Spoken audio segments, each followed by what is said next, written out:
Hey everybody, it's Mike. I'm back. I'm ready to go, and thanks for joining me. And if you're watching on the replay, thanks for watching on the replay. Please like, share, and subscribe.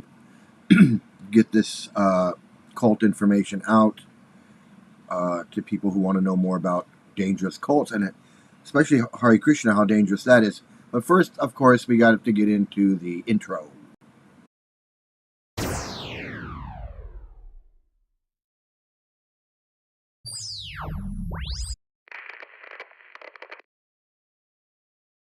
All right, thanks. So I'm back from the intro. Now, this show, I want to talk about a lot of things, and one of my favorite things to talk about when it comes to the Hare Krishna cult is how dangerous and how extreme it is. Now, when I talk about dangerous, it's dangerous because it harms a lot of people. It harms a lot of people. Children are incredibly vulnerable in the Hare Krishna movement. I mean, the chances of a child being molested or abused or molested and abused, everything it's through the roof, okay? It's like, seriously, it's the last place you want to take your kid. And I don't care how old they are. It's the last place you want to take your kid is to a Hare Krishna temple. And I'm sorry to say that, but it's true. Any child that's at a Hare Krishna temple has an incredibly high chance of being molested or abused in some way, even if they're just there visiting. I mean, I know it sounds crazy, but I can't say that enough, man. And in another video, I'm going to tell you my own personal experience, which is I got to save that though, because I really got to be mentally prepared to tell what I'm going to share about my own. Right now, I'm going to talk about a lot of things, but so a lot of times we focus on the child abuse, we focus on the lawsuit, the Hare Krishna. Okay, so the Hare Krishnas, for anybody out there who doesn't know anything about the Hare Krishnas, okay, back in the 70s, there was this girl named Robin George, and she joined the Hare Krishnas, and she was trying to get away from her family or whatever, and she joined the Hare Krishnas. And her family came looking for her. And the Hare Krishnas moved her around and hid her out. And so her family couldn't find her.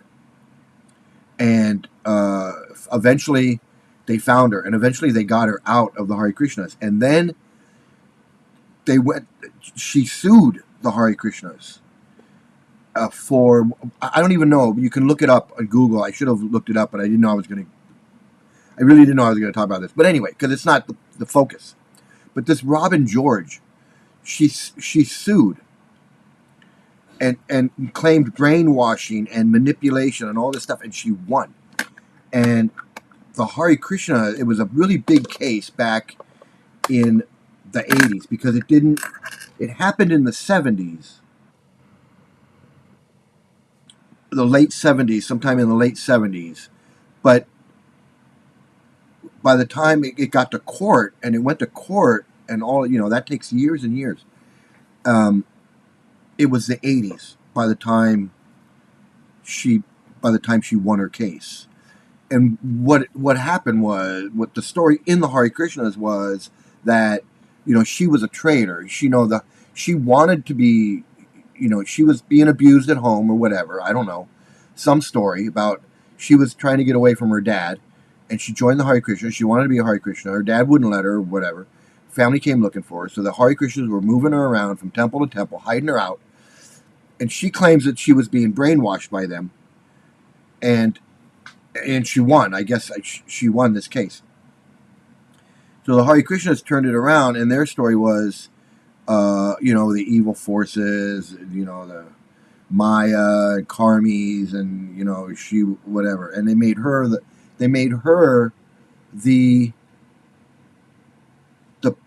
bad guy. She was the bad guy. The Hare Krishna made her out to be the bad guy because she was suing them. And they're like, hey, we did what she wanted, whatever. So that was the first big lawsuit that the Hare Krishnas went through, and they lost it. So that's the beginning of their negative history as far as lawsuits and brainwashing, because she won her case that they took her, and not they didn't kidnap her, but they manipulated her mind, and they like brainwashed her into whatever, and she won. She won millions of dollars. I don't know what happened as far as appeals and all these things go on, because those things take years. But this is the Robin George case. If you want to Google it, read about it, you can. It was a big deal back in the late 70s, early 80s. Then the child abuse. And this is in the 90s. So these children that joined, or that were born into it, or came in as kids, their parents joined, they were babies, little kids, toddlers, whatever. Some of them were born in. These are like the first kids that went to the first schools that were opened in the 70s. These little kids that were put in these schools.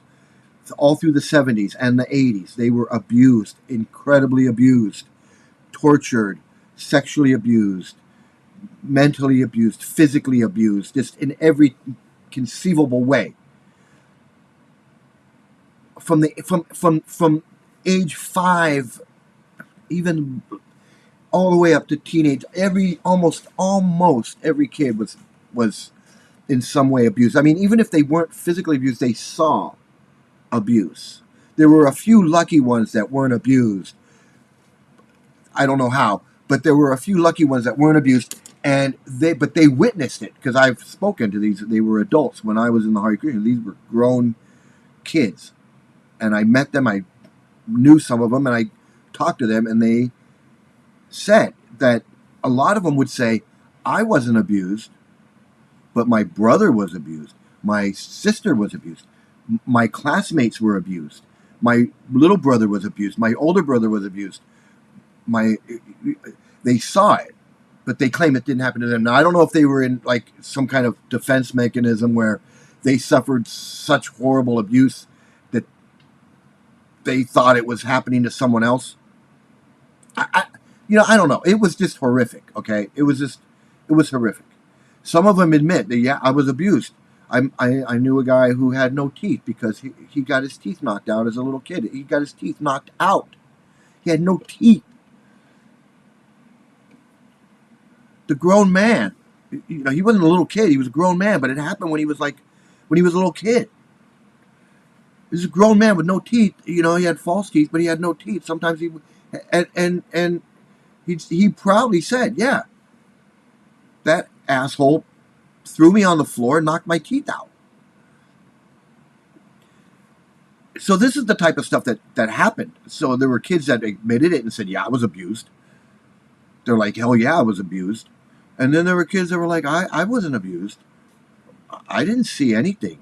And then there were kids that were like, I saw it all, but I was. So, it's almost impossible for me to believe that there was any child in there that didn't either see it, experience it, or know someone that was abused. That's how rampant this abuse was. And it's not like they were like hundreds of thousands of kids. We're talking like, we're just talking like a few thousand kids over a period of time. It's not like we're not talking like thousands of kids. Like, yeah, eventually something's gonna happen to somebody somewhere. No, we're talking about a very small group of, and a majority of them being molested. So why would I say that any kid? Because it's the same people are in charge now. It's the same people are in charge now. Nothing's changed. So these kids got abused. They filed a lawsuit. They won $400 million. This was in the 90s. This was like around 2000. The lawsuit came. It was, again, it takes years and years. It finally, into the 2000s, finally settled, and they won $400 million. Of course, they didn't get paid. They didn't get that. Appeals, and They filed bankruptcy. They said, we don't got any money. This cult that's got like all these properties all over the world, properties, buildings, like just like Scientology, buildings, properties, temples, all kinds of farms and all kinds of things. But they didn't have $400 million to pay these kids that were abused. Their own kids that were abused. Now they abused their own kids. So they found they were found liable in a U.S. court of liable of a settlement, $400 million settlement, that they had abused their own kids, and then they didn't even want to pay. Their defense was like a bunch of stuff. The kids was karma. They really had no defense for it because these kids were grown and these were adult kids that were telling their story. This is what happened to me when I was a kid, and they're pointing out the people that did it. But none of them went to jail. Nobody went to jail. Nobody suffered in all of this except the children. They got found liable for $400 million, but not one person went to jail. Not one person got convicted. Not one guru, not one Hare Krishna leader lost his position. Nothing happened. It was like they lost a lawsuit, $400 million for abusing these children, but they don't know who abused them. We don't know how it happened. We got to pay out $400 million to all these abused kids, but we have no idea how they got abused. We don't know who did it. We don't know why. We don't know why no one stopped it. We have no clue. Even though the kids pointed out, yeah, it was this guy. It was that guy. This guy knocked out my teeth. This guy is the guy that was raping me in the bathroom for 6 months when I was 10. But they weren't able to put these. They're not able to put these guys in jail. Nobody went to jail. Well, one guy went to jail. One guru went to jail. But he went to jail for I don't know what he went to jail. Conspiracy, mail fraud. I don't know. They got him on tax. I don't know what they got him for. The guy in West Virginia. And then they got a guy for murder. Don't murder somebody and go to jail for that, but pay the abused kids? Nah, we can't do that. But we'll murder other Hare Krishnas that are talking out and trying to do stuff. We'll murder them to shut them up. And we'll smear the kids that were abused. We'll say that the kids brought it on themselves, or whatever. I don't know how they defended mass molestations in the Hare Krishna schools and got away with it. I mean, I just don't understand that. So we talk about that. We talk about things about how women are treated and mistreated and are, that's a whole other thing. How women are treated. How men can get a wife in the Hare Krishnas. A young man, a young woman get married, and then 5 years later the guy says, oh, I want to go be a preacher. And then he just leaves his wife with the kids. Because that's their philosophy. That's actually what's supposed to happen. That's the Vedic way. The Vedic life. And I'll get into that. I'll show you a video about their weird, what they want the world to look like. And we'll talk about that. That's what I want to talk about, because a lot of times, we talk about cults and their abuse, their wacky beliefs and their abuse. But you know what? What's their vision for the world? Why are they doing all of this? Why is Scientology spending all this money to buy buildings and sell books and close the street? And why? What's the point of all that? If they're just a benign organization that just doesn't care who comes and everyone's welcome and come see a free movie and do blah blah blah blah, why are they going through all this? Why are they going through all this? Why are they buying up all these properties? Why are they getting permits? Why are they swatting protesters? What's the point of all that? Hare Krishna, what's the point of all this? All the selling books and preaching on the internet and taking over Venice Beach to have their big festivals and sell their books. What's in these books that's so important? What's in these books that's so important? Why is this so important to them?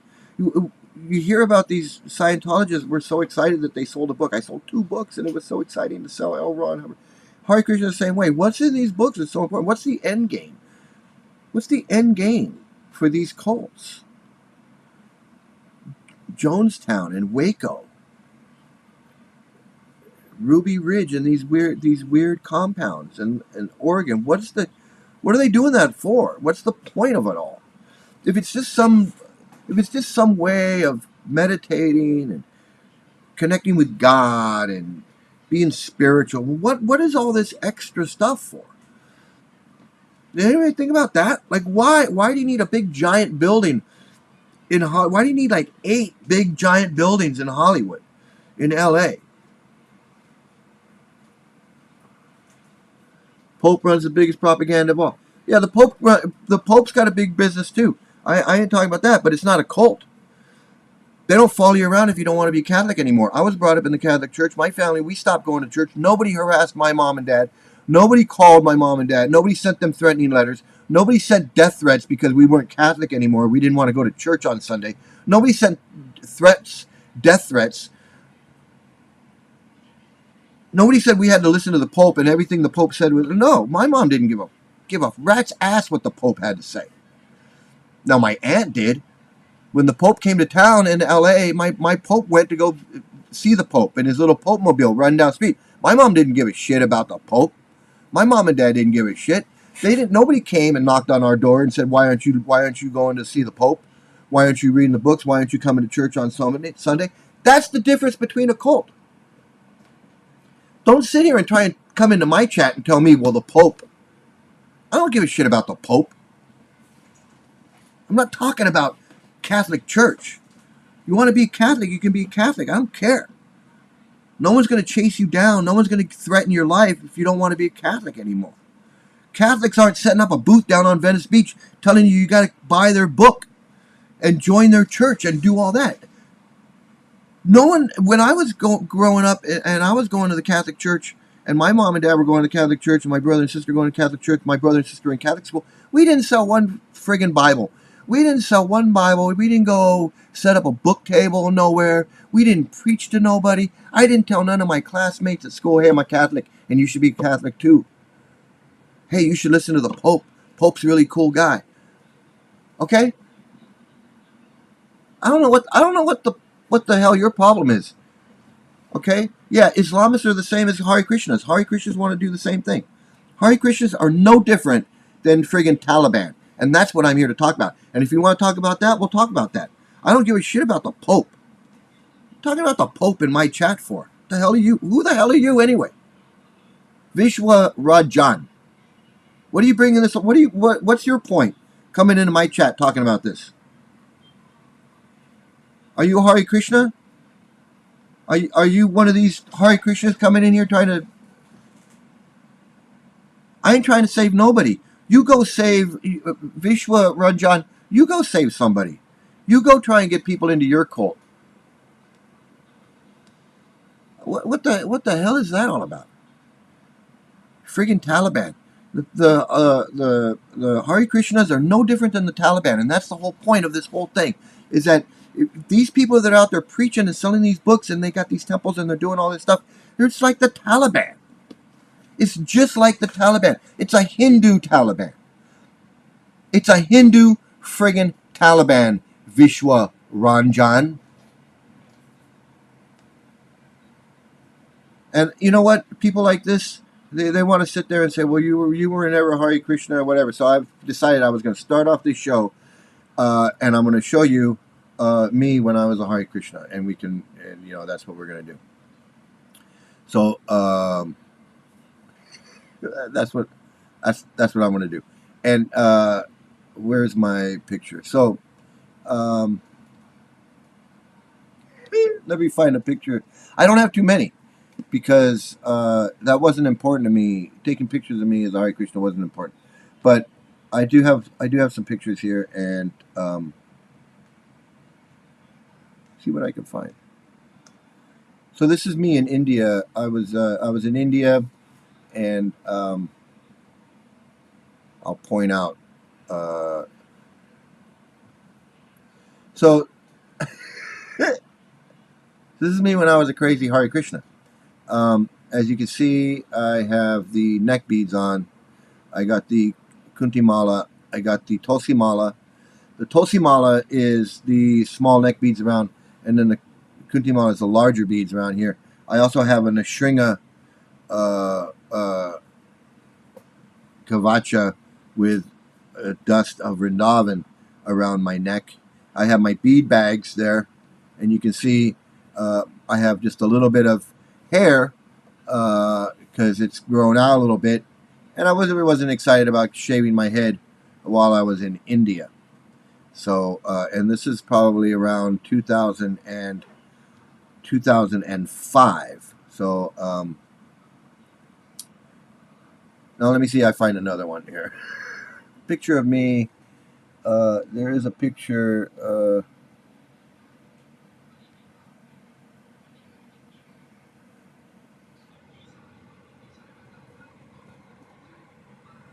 Okay.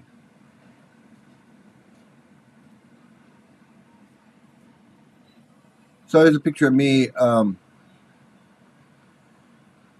getting initiated. This is when I was getting initiated, and this is about 2002.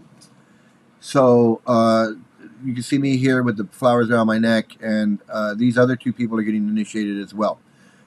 This was a guy named Jim and his wife, and she was from I think she was from Poland or some Eastern European country. And not only was I getting initiated, they were getting initiated, and also I believe they were getting married at the same time. And then this is a devotee named Jai Narayan. He was a Prabhupada disciple, initiated back in the early 70s. And this is me again. This is me getting initiated. This is the fire ceremony that was taking place back around the year of 2002. Around 2002. So this is about 10 years after I started hanging out with the Hare Krishnas, is when I finally got initiated into the cult. So that was me there. Let's see. So this picture is a picture of me.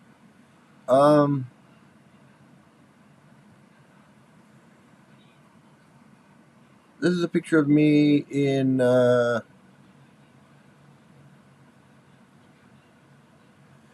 India, and this is me here with the glasses on, and then the other Hare Krishna guy is a Hare Krishna named Radhakunda.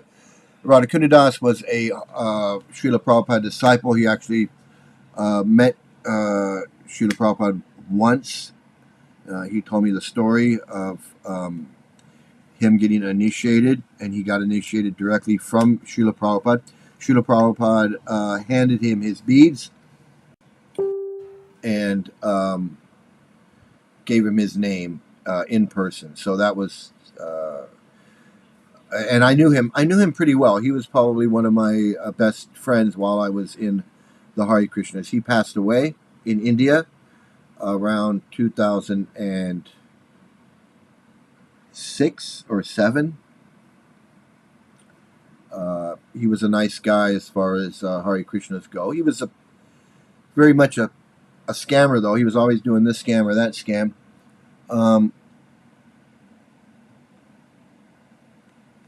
Here's another picture of me.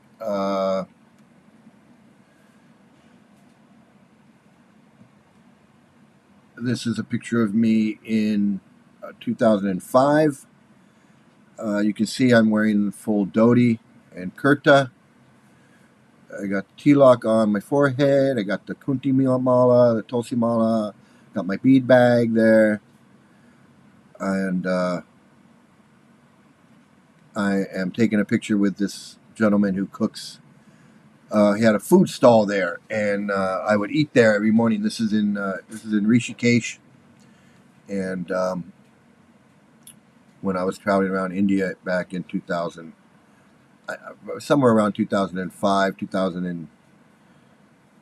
I think 2005. I'm not sure. So that's me as a Hare Krishna. That's me as a Hare Krishna back. Like I said, I joined in. I started hanging out in with the Hare Krishnas in 2000, in '99, in '92. Took my first trip to India in '96. Went again in '97. Was there for 2 months. Then I went back again in 2002. Went again in 2004. Went again in 2005. Went again in 2009. Went again and then I left the Hare Krishnas, and then I didn't go back to India again until 2022, and again in 2023, and again in 2024. So that's my history with this cult, this dangerous cult. And in those 20 years, I've met just about everybody there is to meet. I met gurus, had dinner with gurus, temple presidents. I had dinner with the temple president of Vrindavan Temple, one of the biggest temples in India. I met all kinds of people. So I was never a guru, so I'm not claiming to be some spiritually enlightened person, but I was in the movement for 20 years, and if I had wanted to be a guru scammer, I definitely could have done that. I could have done that, no problem. But I was not that kind of person. That's not me. So, and I looked at those people as I looked at them like, who are you to be? You read a couple books and now you're going to sit there and start preaching like you are, Gandhi, or you're like the like who are you? You're like some guy from the Bronx. You're some guy from New Jersey. You're some guy from New Mexico. You're like a guy from, like, who are you? And now you're you read 2 books and now you're an expert on Indian philosophy, Indian history, Indian archaeology, Indian mythology, everything. Now you're a Vedic scholar. You're a Vedic scholar? Really? You're going to teach me about Vedic literature and Vedic history and Vedic culture, which never existed? But you're going to tell me that there was a Vedic culture that existed 5,000 years ago? Because you read a couple books by some crazy cult leader, and now you feel like you're a cult leader, and you can sit there and sit on some little wooden throne in a temple, and you're going to preach to other people, Indians. You're going to sit there and preach to some Indians that have lived this their whole lives since birth, and now you're going to sit there and preach to these Indians that you know more than they do. I just found that incredibly arrogant and just like emperor's new clothes. Like, who are you? Who are you? And I still feel that way. Like, I learned a lot in the Hare Krishnas. Like, I learned so much about so much, and I've forgotten so much.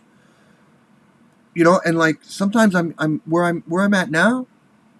I'm in a predominantly a Buddhist country, but there's a lot of Hindu stuff here.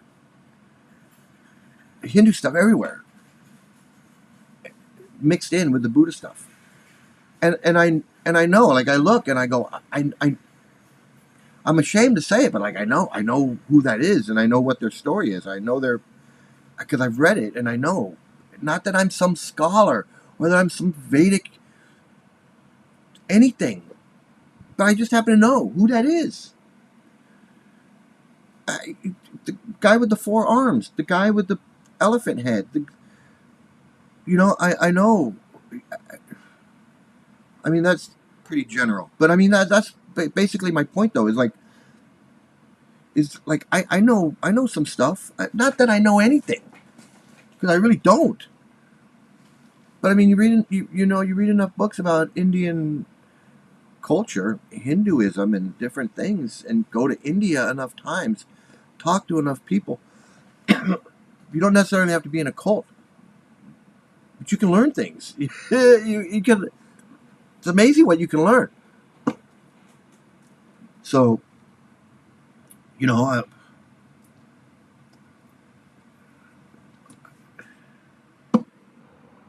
but I'm no guru. I might know who this is or that is. I know what statue that is. I know the story behind the statue. I know some cool stories behind some cool statues. You know, I know. Actually, I know a lot of stories about a lot of statues in the Hare Krishna. In the Hare Krishna cult, it's all statues and it's all stories. So it's like you can not, you know. But I've definitely forgotten most of them because sometimes I wish I hadn't forgot because I could tell you guys. Like, but I know a lot. I've forgotten a lot because I just turned it off. I flipped that switch off when I left the cult. Bloop. I turned off the whole Hare Krishna thing. I didn't bring any books with me. I left everything behind. But you know, I knew enough that I could sit there and give a lecture. You're supposed to.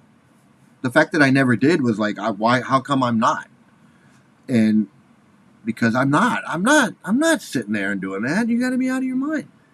I was in it for 20 years. I never felt like I could sit there and give a lecture about spiritualism and Hare Krishna and Atma and Brahman and Lord Shiva and the gopis and Rasalila and the material world and Tamagun and Rajagun. I had it up here, but I never I wasn't that guy that was gonna sit and call myself a guru and act all. And I'd see these guys running around all the time, like, and I would look at them like who are you? And that's how I feel now when I look at these guys. Like, who are you? I felt that way back then. Like,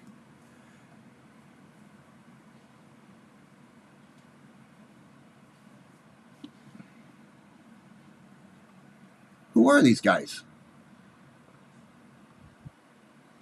Who are these guys? Let me show you. Let me show you what. I don't even know where to start. I don't even know where to start. Um, but let me show you what the way they want people to live. I'll start there. This is what they want for the world. And I know people are going to be like, Mike, you're out of your mind. But this is what they want for the world. And I'm just going to I'm going to say it. This is what they want. But just take a look at this.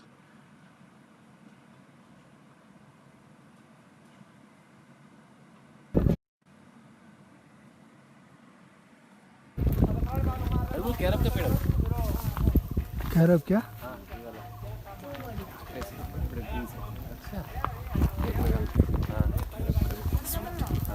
Carob sweet उसी से India में ज़्यादा value adding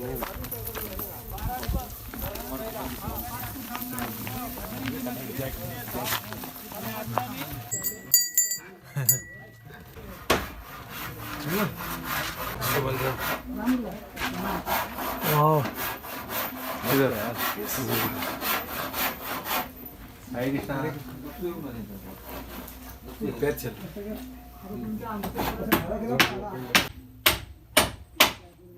कुठे देवर कुठे खाली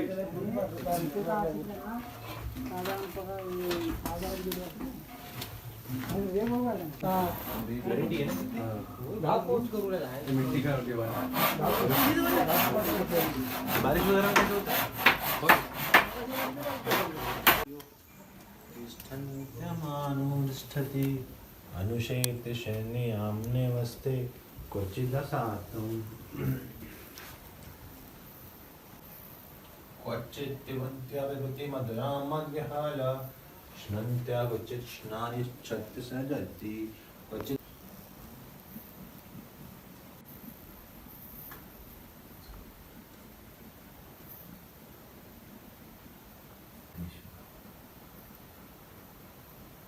Okay, so let me just say, what you're looking at is a farm community that they, and this is what they're all about. They're all about these farm communities that they build because they think that when the world ends, that we're going to have this farm community. And we're going to be able to survive the Holocaust at the end of the world. We survive like Thanksgiving with these Hare farm Krishna. communities where it's हमारे महाराज back है local Maharaj type thing, back to 5,000 years ago, where everybody's a farmer, everybody क्या बनाएगा lives in थोड़ा शांत को रखना किधर है जानते हैं a cow, and आपके everybody पास ही आए grows हम their own food. मुझे देखना है वहाँ Everybody अच्छा मुझे is just living this. This is our kitchen. This is what they want for the world, and they, There is something called इसमें लाइट नहीं है ना? rocket elbow. you know, Rocket elbow simple मतलब high thinking. This इसी अंदर ऐसे बैठ जाता है बर्तन जैसे ये बैठा हुआ है simple living. और Where they cook. यहाँ से This is where we plug लकड़ी इसके ऊपर fire. रखते हैं और यहाँ You know, से it's like oxygen Amish. supply It's like an Amish. वो दोहा It's like living, you know, it's like living 1,000 years ago. This is what they want. This is their perfect world. And I know you're like, you know, but it's just like the Taliban. This is what the Taliban wants. The Taliban wants everybody to go back and live like 1,000 years ago, where women are covered from head to toe and they just have a little thing that they look out. Women don't go to school. The Hare Krishnas don't want women to go to school. Look it up in the Hare Krishna books. They don't want women to go to school. They don't want women to live by themselves. They want women. Women always have to be on either. They have to be. They call it protected. We call it controlled. Women always have to be controlled by either their husband, their father, or their son, or their son-in-law. Women are never to be can just do whatever they want. Just like the Taliban. Hare Krishna is a fake Rothschild's deep state created movement to propagate fake Hindu gods created by the Rothschilds. All right, whatever you say, buddy. Okay, you know what? You're a nut. You know you're like nuttier than a Hare Krishna. So you can sit there and say whatever you wanted and say that it was a fake Hindu god created by the Rothschilds. That's fine. I mean, that's as nutty as anything any other Hare Krishna has ever said. So go ahead. If that's your view, hey, go with it. I'm not gonna argue. I'm not gonna argue with you. So anyway, the Hare Krishnas are just as dangerous as the Taliban. They want you to live on a farm. They want you to work all day on a farm, milking cows, growing vegetables. You know how hard farm work is? Farms require a lot of work. They require machinery. And if you don't have the machinery, you got to do it by hand. And these guys are out here doing it by hand. They want to do everything by hand, and they want to live like 1,000 years ago. It's insane. And they're doing this all over the world. This is not just in India. They have these farms all over North America, South America, all over Europe, all over India, where they're trying to recreate this Vedic culture that never existed. And if you want to say it was created by the Rothschilds, hey, go for it. I don't care.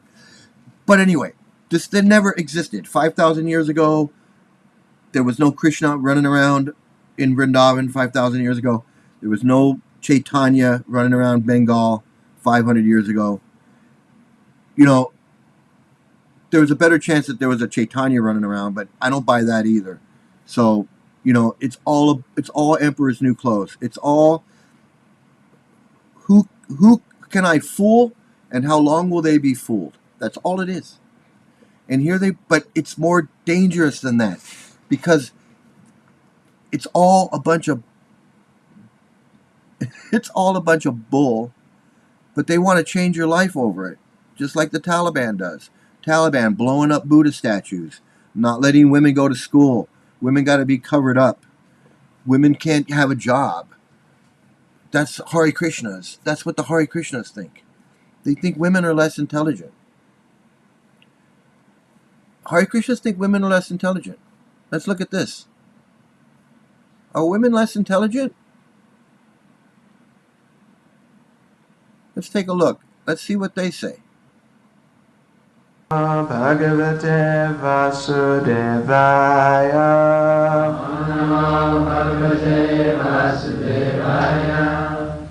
Srimad Bhagavatam, Canto 3, Chapter Well, 25. look at these wackos. The glories Look at of the wackos devotional service. pouring Text water 13. over these statues.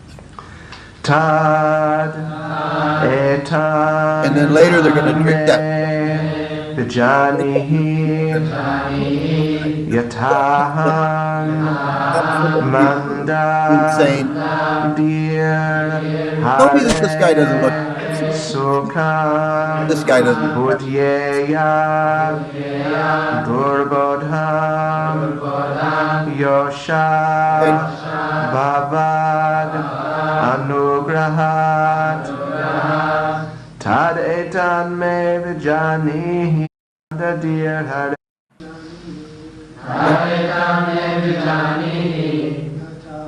look at these guys. Does this look like a fun, silly time? Does this look like fun time? Look at these guys. These guys look, That same how these guys look like they're not even. Oh, to me they look ill. vijanihi. This Please is what a cult explain. does to you. I don't want to be part of it. Yata, so that You think I want to end up looking like this? I manda slow Look D at these guys. whose intelligence Come on. Hare, oh my Lord. But if the spiritual master is kind enough to the disciple, however unintelligent the disciple may be, then by the divine grace of the spiritual master, everything is revealed. So now they're going to have a whole class and discuss Shri whether Gurudev women Maha. are smart Shri and Chidanamano Vishtam Stapitam Yena Bhutale Swayam Rupkadamayam Tatati Swapadantikam Vanchakapatrubhyas Chakripis Nubhyeva Padidanam Pavanebhyo Vaishnavebhyo Namo Namaha.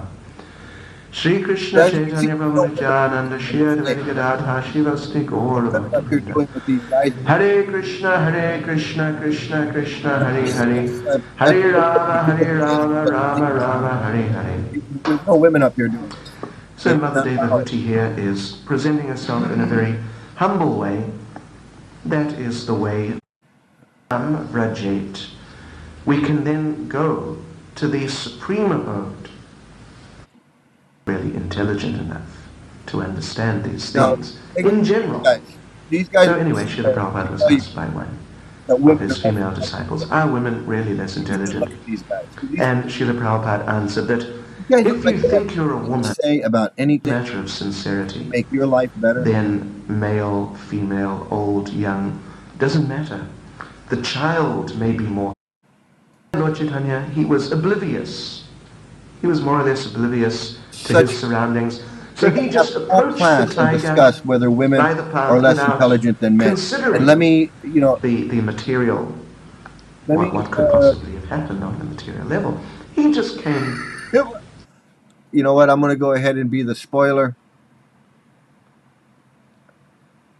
I'm going to go ahead and be the spoiler and tell you, women are less intelligent. They don't think women are worth a damn. Okay.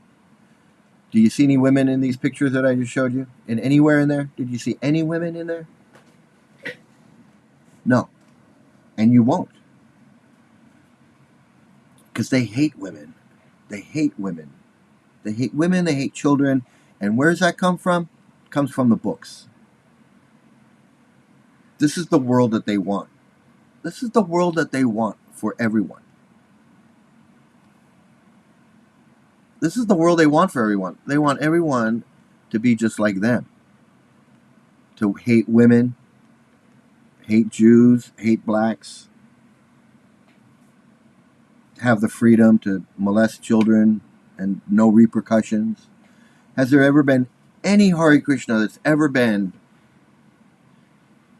convicted of abusing any children? The children won a $400 million lawsuit against the Hare Krishnas. $400 million lawsuit against the Hare Krishnas for sexual abuse, for incredible sexual abuse. Has anyone been convicted? Has anyone gone to jail? Has anyone been kicked out? Oh, they might kick them out for a month or two. But are they really kicked out? No. No, they're not.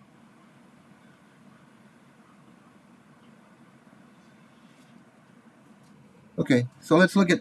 We're gonna look at one of these preachers on here, one of these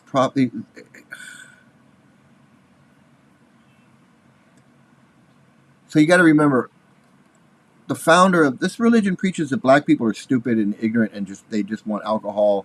They're drunkards. They're third class people. They believe that blacks, or Negroes, as the founder called them, are less intelligent. They're ugly. They're third class. They should have remained as slaves. They never should have been given freedom. These are things that the founder said and are in his books and lectures and talks. These are things that he said. He said that they just want, ever since they got civil rights, equal rights, that they just want alcohol and sex. They don't know what to do with their money, so they spend it on drugs and booze, women.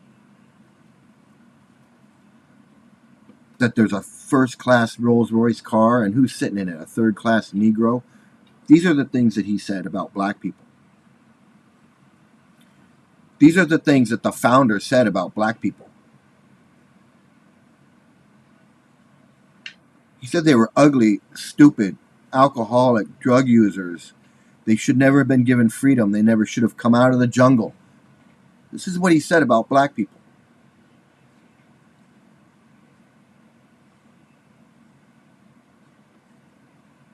In the door to watch all these things. Then when he would leave to go to work, we'd go in the room and we would look through his index cards, and he'd have Paramatma, Atma, Brahman. He'd have all these things written on these little index cards. We didn't know what it was, but it was far out. So over the course of years in doing yoga with him and so forth, so on, and I mean, this is what, 9 or 10 or whatever. As we grew up, I got other interests, obviously, sports, the martial arts, all kind of other stuff. But my older brother was insistent that I had to stay the course with him to stay with my uncle doing yoga and meditation, all this stuff here. So he was sort of an introduction. Then a special thing happened was that he started to study Bhagavad Gita, but he only had sort of Mayavad interpretations. So he found out about the Krishna consciousness movement, and he had heard about Krishna's what's called Mosala Leela. It's the ending of Krishna's pastimes. So he wanted to know, he had some curiosity, well, did Krishna die? Did this, what happened? So he had me call the Brooklyn ISKCON Temple, this is 1972, Wow. and ask the question, well, what was Krishna's, we didn't know what it was called, so we said Mosali Leela. It's called Mosala Leela. We didn't know what it was called. So the devotee on the phone was really kind, and he said, well, we really don't talk about that on the phone, but we have several books here that describe all of Krishna's pastimes, everything. So there was no Uber at that time, but my uncle called what was called a gypsy cab. This is 1972. And he gave me $50 and cab fare to go to the Henry Street Temple, buy as many books as I could for $50 and bring them back immediately. That was the mission. Oh my gosh. So I took a cab, went to the temple. That was my first darshan, 1972, of Shri Shri Radha Govinda Dev in that temple. And of course, when you walk into a temple for the first time, all of the sights, sounds, colors, smells, everything was like super enchanting. The devotee was really engaging. He bought me down way more than $50 worth of books. $50 was a little expansive at that time anyway, but he bought me down a whole bunch of books. And so, I kind of had a box, actually. I remember he put them all. Okay, so like I've said before, every Hare Krishna's got their story, like their story, how they got their book, like how they got into it. Everyone's got their story, and he's telling his story about how his brother, he's in Brooklyn or New Jersey, somewhere in New York, and he's going to some yoga thing, and his brother, and then his brother got into Bhagavad Gita and read the Bhagavad Gita or something, and then he wanted to know more. And so he talked his brother into going and calling the Hare Krishna temple and asking them, and they said, come on down, we got some books. So he went down and ended up spending $50 on a bunch of books. And so that's his story, and that to him, that is such a meaningful thing to him. You know, like, whew, wow. What's meaningful to me is how this black man from New York got brainwashed into believing this story about how black people are stupid and ugly and should never have come out of Africa and never should have come to the United States. And since they were in the United States, they never should have been freed as slaves. They should have remained as slaves. And how, since they've been given equal rights and civil rights, that all they do is want to get drunk and have sex and take drugs and cause disturbance. This man knows these things. This is not a secret. This man knows all these things. He's not, I'm not saying something that is... Them all in a box. And gave me some prasadam as well. And I took the cab back, gave them uncle, and we looked through all the books, but obviously 11th Canto Srimad Bhagavatam wasn't even out then. So we didn't find that. But he took a super interest in Srila Prabhupada's translation of Bhagavad Gita as it is. He emphasized as it is, as it is. Emphasize as it is. As it is. It should be called Bhagavad Gita as Srila Prabhupada wants it to be, because that's really what it is. It's not the Bhagavad Gita. It's the Bhagavad Prabhupada. That's what it is. It's Prabhupada's introduction to cult, his introduction to his cult. It's all about the Guru and Prabhupada, and the Guru and Prabhupada. That's what it's all about. But in that book and all these other books is all this stuff about women being less intelligent, about blacks being ugly, about blacks being less intelligent and being drunks, and blacks just causing disturbance, and how they just rape people in New York.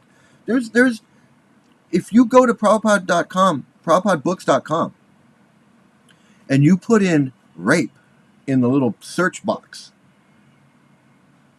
and put in rape and put in Negro and do a search, and you'll see what he had to say about Negroes and what he had to say about rape and what he had to say about women. You don't have to listen to me. I mean, you can, but you can go find out exactly. This guy knows it all. That's what gets me. Like, it didn't take me 20 years to know bad stuff about the founder of the Hare Krishnas, but you're in a cult. You're in a cult, so you know.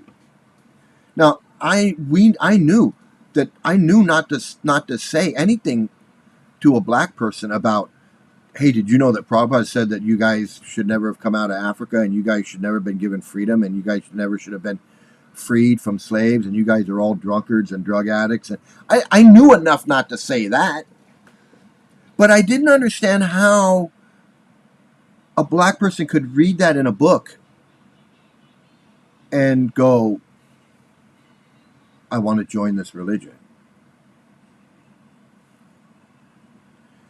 And I know that in the book it says, well, Prabhupada's saying this stuff, it's coming from God, and God is saying it, and it's not Prabhupada.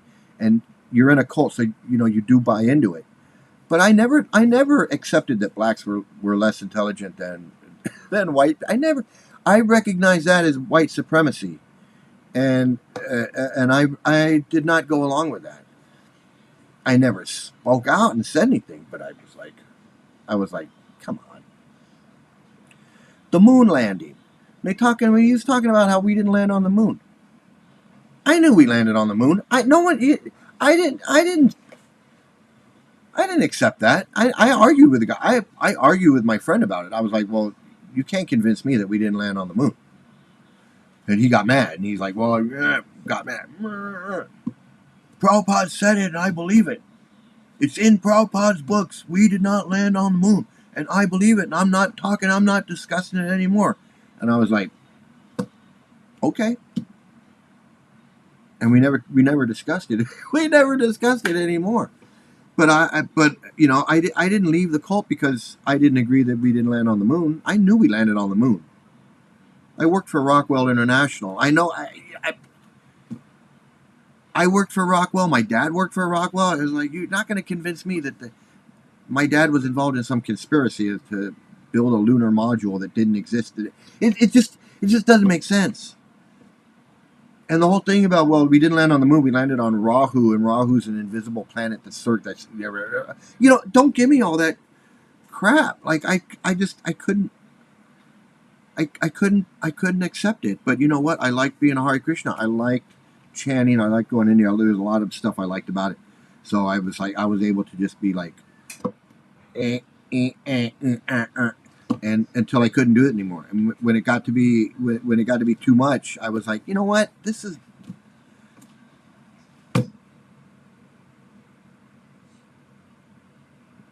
I was done. I walked away. Later. Death threats and everything. Death threats, intimidation. I said, I'll take the death threats. I'll go to the police and file a report, and I'll deal with that.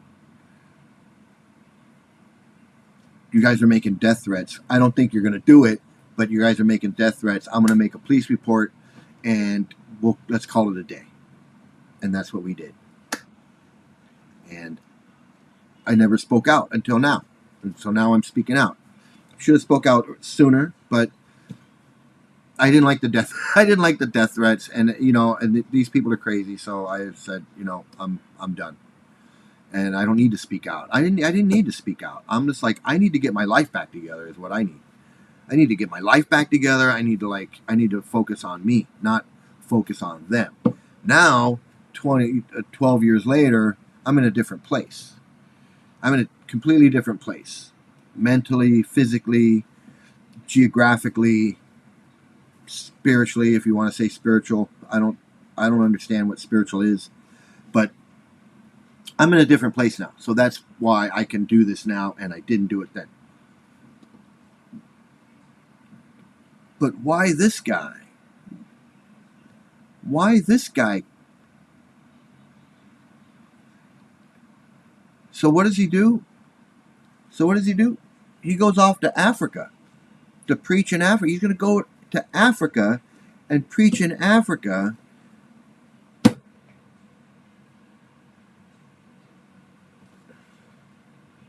That's how strong this brainwashing is. That this brainwashing can take this black man from the Bronx, who was probably, he probably was a self-respecting, probably respected his father and mother, his grandparents, his great-grandparents were probably slaves, or, maybe. I'm not saying probably, but there's a chance that his grandparents or his great-grandparents could have worked on a plantation somewhere.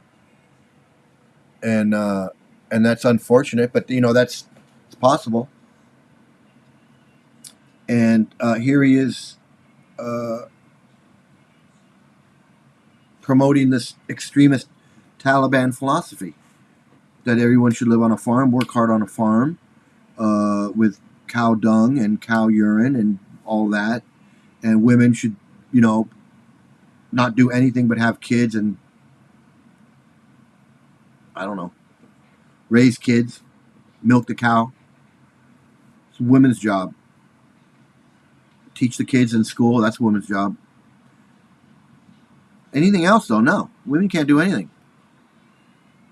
And kids, they work on the farm, too. I mean, come on. Everybody works on the farm. I don't know what they're thinking. I don't know what these Hare Krishnas are thinking. They're thinking like, well, the Amish do it, so we can do it too. But the Amish aren't trying to make me Amish. In fact, I don't think the Amish want me to be Amish.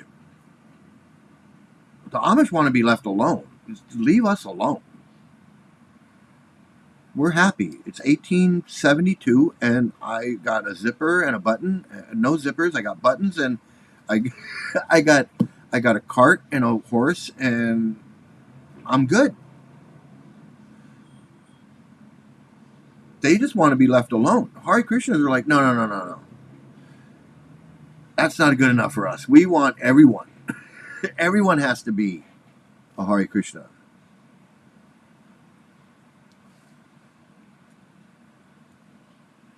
That's what they want. And so here's another one. I'm gonna go back to another guy. Let's watch another one of these. They're extremists. They have some crazy views and thoughts. Hey, Raghunath, tell us about Wisdom of the Sages. What's that all about? Wisdom of the Sages, our daily yoga podcast. For anyone who's sort of like interested in yoga teaching or just like sacred literature, wisdom literature from ancient India, which is incredibly valuable and relevant, told in fantastic stories, but like laden with like deep spiritual truths designed to recalibrate our internal compass. All right. You know what? First of all, these stories, these ancient stories that he claims to know so much about, these ancient stories haven't got anything to do with modern day. They ain't got nothing to do with anything. There is not one thing that these stories that he's talking about in these books that he's talking about will do anything for anyone. Nothing. Absolutely nothing. You'll get more out of Aesop's fables because at least it'll teach you something. You can read Aesop's fables and you can learn how to be good, how to be truthful, how to be honest, how to be so many things, not to be jealous, not to be envious, not to be, a lot. You can learn a lot in Aesop's fables. The guy had a lot of things to teach. You're not going to learn anything in these books. Nothing. And anything that you can learn in these books, you can learn somewhere else. And you don't have to join a cult. You don't have to join a cult to read Aesop's fables and learn about morality, learn about, goodness, honesty, truthfulness, integrity, so many good things. Chivalry, hospitality, politeness, all these things you can learn. Right? You can even learn things in fairy tales. You can learn stuff in Grimm's fairy tales. Rapunzel let down your hair, and old Mother Hubbard lived in a cupboard, and there was an old woman lived in a shoe. Had so many children she didn't know what to do. You can learn something right there. Don't have a bunch of kids, you can't take care of them. I mean, that's simple. It's simple, but you can learn it. What are you going to learn about when the guy plays the flute and the 11-year-old girls drop what they're doing because they were married, so they stop what they're doing and they run down to the river and they have sex with the guy that plays the flute in some big orgy on the river? What the hell's that got to do with anything? How is that going to make you happy? How is that going to solve your problem? What is that got to do with anything?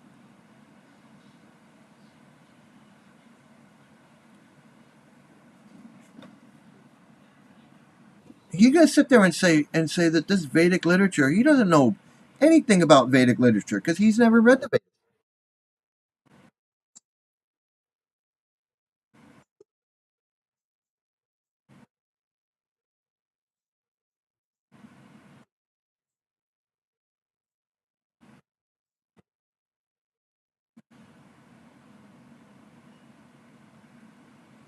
Internal truths, recalibrate our internal compass.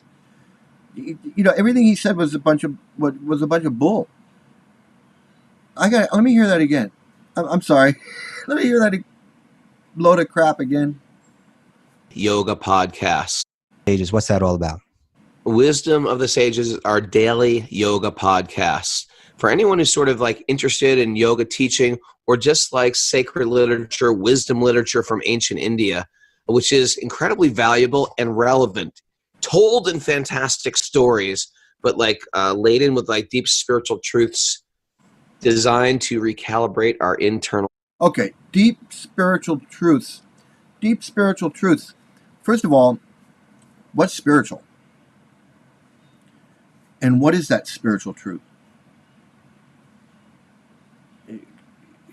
You're going to claim something is true, something is a fact. You better have some evidence for it. You can't tell me that something is true just because you say that there's a guy playing a flute and the sound goes out of the flute and enters the ear of a four-headed guy that's growing on a flower that's growing out of the navel of a four-armed guy who's laying down on a snake who's really his brother that has a bunch of heads over it, 9-headed snake that's really his brother. You're going to tell me that that's a truth? That that's a fact? Because we got to start somewhere, right? We got to start somewhere. So now you've just told me that, and you told me that these are this is a yoga podcast. What yoga? So he's trying to mislead people into saying, well, listening to a podcast is yoga. Most people, yoga is like bending down and stretching and upward dog and downward dog and the archer and this and that. That's yoga. So he's purposely misleading people by saying, well, this is yoga, wisdom of the sages, ancient Vedic knowledge written in fantastic stories of spiritual truths that recalibrate our internal compass. You know, that's a lot of crap, man, to say. Like, and claim that, you know, that this story about this little baby stealing butter and feeding it to the monkeys somehow relates to me in my daily struggle of existence. And that somehow this little baby, when he was eating some dirt and he opened it and the little kids told his mother that the little baby was eating dirt. So the mother opened the baby's mouth and said, "Let me look inside your mouth. Are you eating dirt?" And the baby said, "No, Mom, I'm not eating dirt. Look." And he opened his mouth, and when the mom looked in the mouth, she saw all the universes and all of the things and the planets and all of these things. And then she could even see herself looking inside the mouth of her baby. And then she was like, "Ah!" And she freaked out. Okay. What universal truth or what significant truth, spiritual truth, is that giving me that's going to somehow transform my life in some kind of way that's going to do something for me and make me spiritual? Explain it. Because at the end of that story, he says, and anyone who hears this story of Mother Yashoda looking into the mouth of baby Krishna will be liberated and gain self-realization and blah, blah, blah, blah, blah, blah, blah. How? How did that happen? How does that happen? Because I didn't feel it. It didn't happen. It doesn't happen. It just doesn't happen. And he can sit there and claim anything. Internal compass. Wow. And we've been doing it we've been doing it That's for a pretty while. good. It's a daily yoga podcast, but it's been sort of underground, and we've had about almost 600 people listening every day for the last year. But it's only been through word of mouth, and now it's about to go live on coming soon to a podcast wherever you subscribe for your podcast, but also here on this Wisdom of the Sages YouTube channel. So yeah, wisdom of the sages. You know, like, it's not wisdom of. You know what? I'm gonna tell you exactly what it is. It's not wisdom of the sages. It's him repeating the crap that this cult founder wrote. That's all it is. That is all it is. It's not Vedic knowledge. It's not like he hasn't like. It's not like going to UCLA or Berkeley or Stanford or Harvard, and you're going to learn, study the Vedas. That's what he wants to make. That's what he wants to make it sound like. Like, oh, this is ancient knowledge that's coming from the Vedic tradition, of Vedic culture, Vedic this, Vedic books, and the Rig Veda and the Samar Veda and the Atharva Veda and all of that. No, it's not. It's not. It's him regurgitating like a parrot the books of Swami Prabhupada. He's no Vedic scholar. He is not a Vedic scholar. He never graduated any college with any degree of anything. He was in a cult, and he wrote some books, and he's got some self-proclaimed title, Bhaktivedanta Swami Prabhupada, because the other members of the cult gave him a name, just like they gave me a name, Sri Mukunda Das. It didn't make me any Vedic scholar, and I was in it for 20 years, and I would never claim to be a Vedic scholar. And I read every friggin' book there was to read, and then some. I read the Srimad Bhagavatam. I read the Bhagavad Gita more than once, many times. I read the Srimad Bhagavatam. I read parts of it many times. Because you don't just read it, put it down, you read it, and then you reread it, and then you read it in class, and then you read it there, and you read it there. I read them all. There's not one book that this joker hasn't, that this joker's read that I ain't read.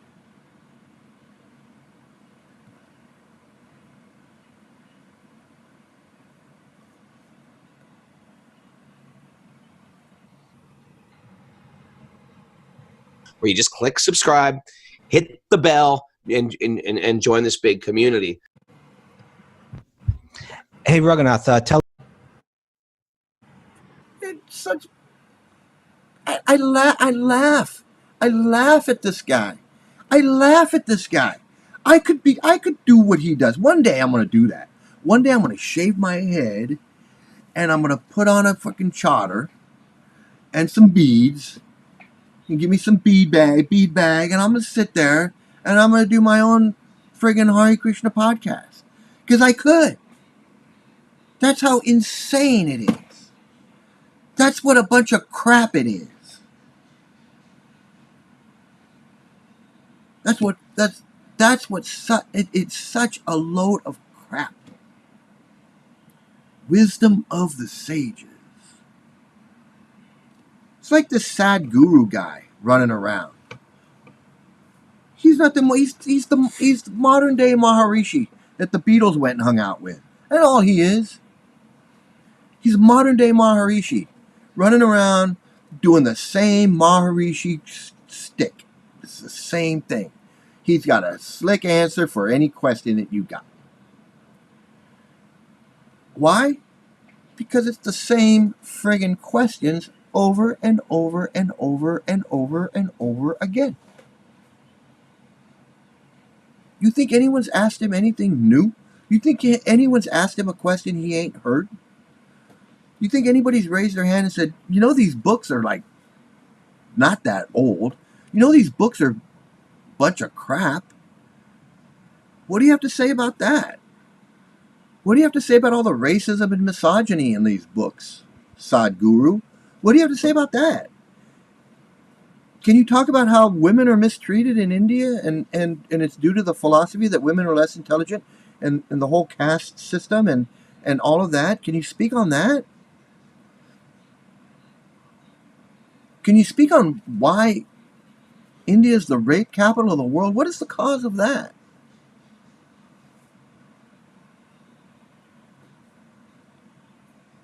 No, he doesn't get those questions. He never gets that question. He gets the question like, what's happiness? What's the goal of life? What happens after you die? He gets the same stupid question over and over and over again. He sits there and goes, anybody got any questions? He already knows. He knows the friggin' questions before they ask. He is a snake oil salesman selling friggin' snake oil to anybody that will buy it.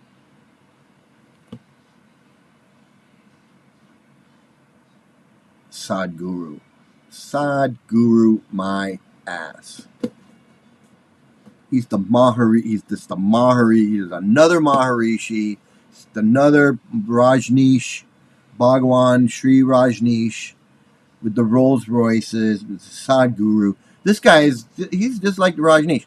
He's walking around Beverly Hills with his turban and his beard and his hip little clothes, walking around Beverly Hills like he's guru to the celebrities. These guys have been around forever. Like I was saying, man, like forever. Ever since Christopher Columbus took or whoever, Francis Drake or Magellan, whoever took the first Indian guy back to London to meet the Queen or the King or whoever, guys have been doing it. It's been nonstop. Krishnamurti, Vivekananda, Mir Baba, Sai Baba, this Baba, that Baba, Anandamaya Ma, Mama Ma, the hug lady, the smile lady, the touch lady, the hand on the head lady, the hand on the head guy, the milk guy, the rice guy, the this guy, the that guy. Now it's Sadhguru guy. It's the same friggin' guy. He goes on Joe Rogan. Does Joe Rogan ask him anything about women being less intelligent? Do we land on the moon? Is there a demon head floating out there that attacks the moon? Did he ask him that? Did he ask him about Krishna, the Rasa Leela and the orgy up by the banks of the river? Did he ask him that? No. He asked him the same stupid question. What's happiness? What happens when we die? What's reincarnation? Why are people afraid of dying? How can we be happy in a material world? Are we really a spirit soul? These guys don't know what to ask. They have no clue what to ask. Get to the heart of what he believes. Where is all your information coming from? Is it coming from a scripture somewhere? Where was that script? What does that scripture have to do with me? How is what you're saying any different than what any other Yogi Bear is saying? How are you different? Ask him that. Ask him next time he's on Jimmy Kimmel or he's on Joe Rogan or he's on anywhere. Ask him. What makes you different than Maharishi? What makes you different than Rajneesh, Bhagwan Rajneesh? What makes you different than Krishnamurti and Vivekananda and Mir Baba and Sai Baba? What makes you different? How are you different than them? Are you not just repeating the same thing that they've been saying for 200, 300 years? And you know what he's going to say? He's going to say, well, yes, I am repeating what they're saying because no one's listening. So as long as no one's listening, I'm going to repeat what needs to be heard. Well, I don't need you. I'll listen to them. They already said it. If anybody wants to hear what Vivekananda has to say, we can read Vivekananda. If anybody wants to hear what Mir Baba Mir Baba didn't say anything. If anybody wants to hear what Mir Baba has to say, they can read Mir Baba's books. If anybody wants to hear what Maharishi has to say, they can watch Maharishi films or whatever. Why do we need you? If what you're saying is no different than what they've said, and it isn't, what do we need you for?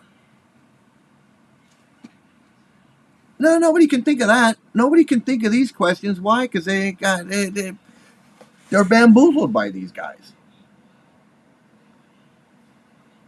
Completely bamboozled by these guys. Yoga class. It's yoga. Yeah, it's bhakti yoga. Bhakti yoga.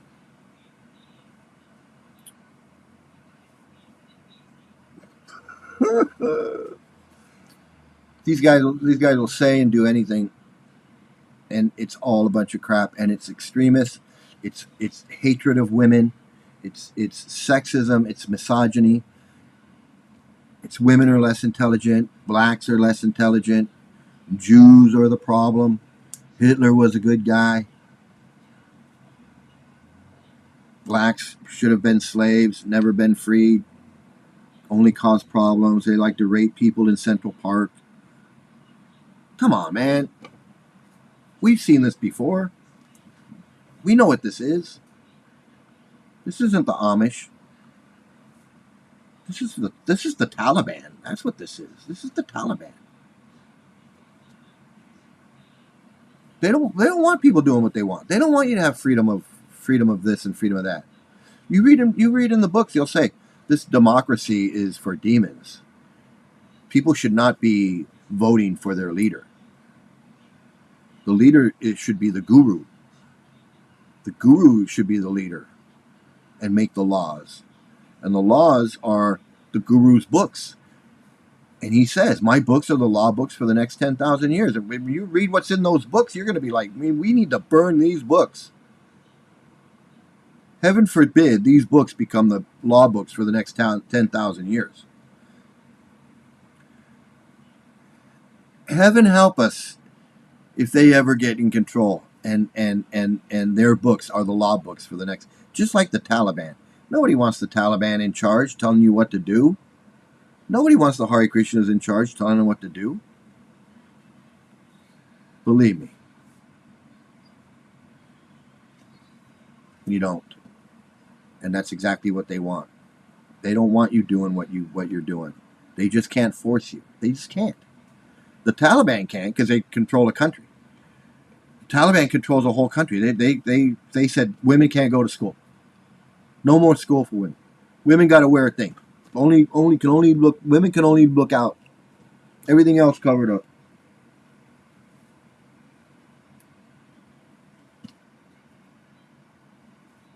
And believe me, the Hare Krishnas could take over a little country like that. They would damn sure would do the same thing.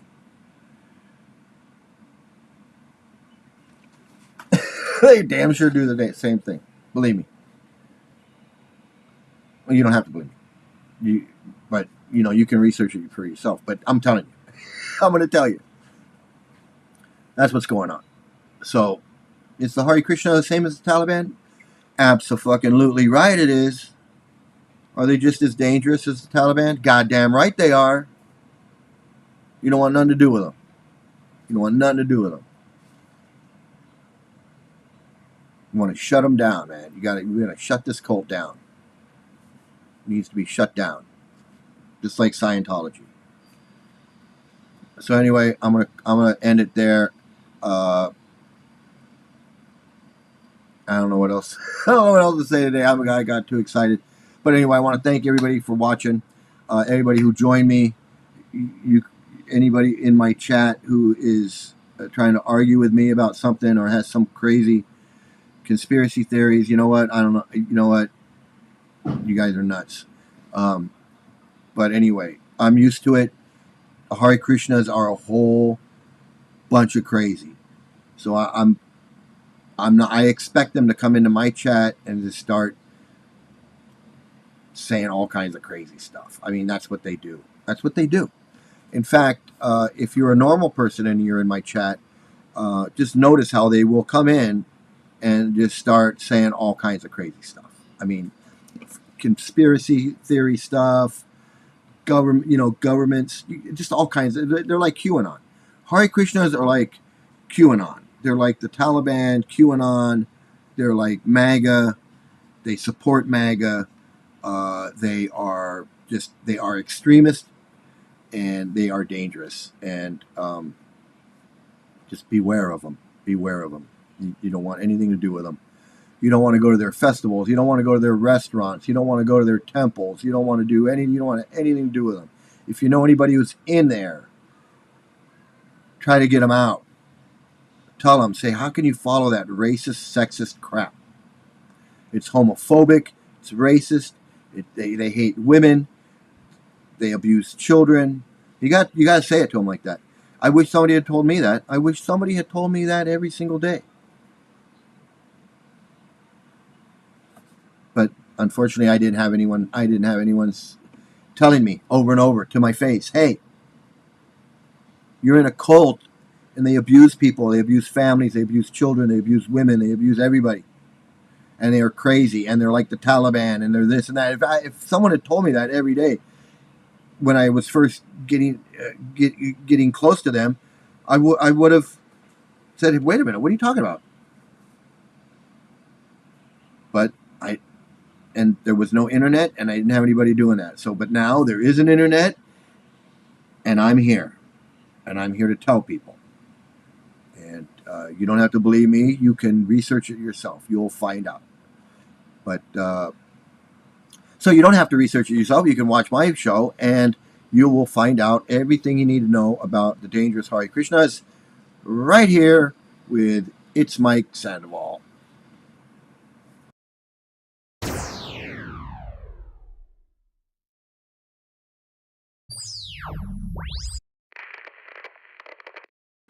Yeah, thanks for joining. So you can scour the internet, you can scour YouTube for all the crazy Hare Krishna stuff, everything that you want, or you can come and you can watch my videos, and I will give you the lowdown on everything. There's been 3 Hare Krishna children, grown children, that have passed away in the last 3 weeks.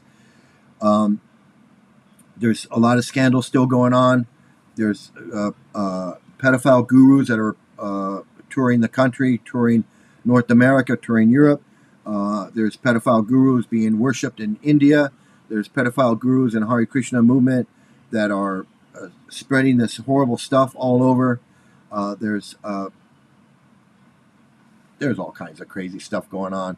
And plus, I'm going to tell you my personal story, which is a traumatic story in its own, that I recently have gotten permission to share because it involves someone else, and that I respect that person's privacy. So that person has said, if you want to talk about it, you can. And so I will be. In the future, I will be sharing my own experiences with sexual abuse in the Hare Krishna movement. So stay tuned for that. Like, share, and subscribe. Please like, share, and subscribe. Tell a friend, and tell an enemy. Tell a cult member. Tell whoever you can to get out of the Hare Krishna cult. And also support Scientology. Support the protesting of Scientology. I support them 100%. Tory and Streets and everyone out there that's doing a good job. Audit LA, of course, she's one of the best. Streets LA is one of the best. All of them, everybody out there, do it. They're doing a great job. You can learn from them how to protest Scientology effectively and thoroughly and legally. And that's what I have to say. So all of you out there who are in a cult and came into my chat to promote your cult, good luck with that, and I'll see you all next time. All right, everybody. Thank you.